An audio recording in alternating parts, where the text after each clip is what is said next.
Top 10 tips.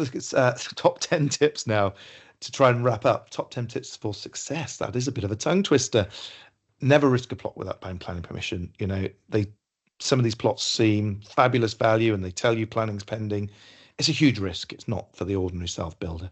Checking costs in advance is super important. The more work you do up front, the more accurate your budget will be, the less likely you are to have a budget overrun and come unstuck later on.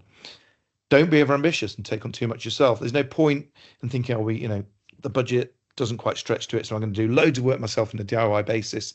If you've got a full-time job, family and social commitments, be realistic about your time, the skills you've got, and what you can bring to the project. Your priority should be the client and keeping ahead of the decisions. If you don't do that, you will actually derail the build and you won't be able to get the efficiency out of your builder and subcontractors.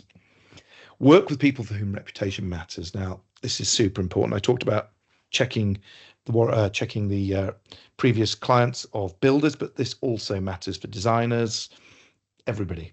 Check out their previous clients, check out and make sure that, ideally somebody that's recommended to you by family, friends, someone you trust, somebody who relies for their reputation somebody who relies for work on their reputation will not want to mess you around because they'll get around and they won't have any more work.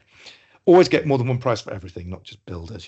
Builders, merchants, shop around. Just because you're getting a deal from a merchant on some items doesn't mean they're going to be cheapest on everything. So shop around. There's huge savings to be made. Do make payments on time. There will be in your contract, formal contract, there will be a payment schedule. You expect builders to turn up on time. You expect materials to turn up on time. They expect you to pay on time. If you slip, don't expect them to turn up. What fair is fair.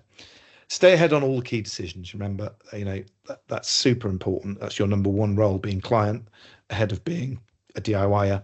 And try not to change your mind. It's your prerogative as the client to change your mind, but believe me, it always costs money and delays the schedule. So don't imagine that changing your mind doesn't have an implication on when you're going to be finished and how much the project's going to cost. Always allow contingency in your budget. I mentioned that earlier. 10% is a minimum to hold back, especially when you're getting out of the ground.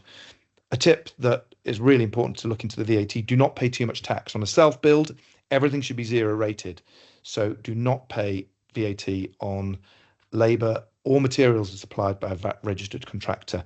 If you are employing non-VAT registered subcontractors, make sure they don't supply any materials because you won't get the VAT back. You have to supply those materials yourself. You will pay the standard rate of VAT, but if you keep all of those receipts, you can make a claim at the end of the project to ensure that you benefit from the same zero rate as a developer or a major house builder. And finally, a good piece of advice for anybody who's watched Grand Designs: I think they almost pick people to feature who've got a medical condition and a shaky marriage and financial problems. Check your finances.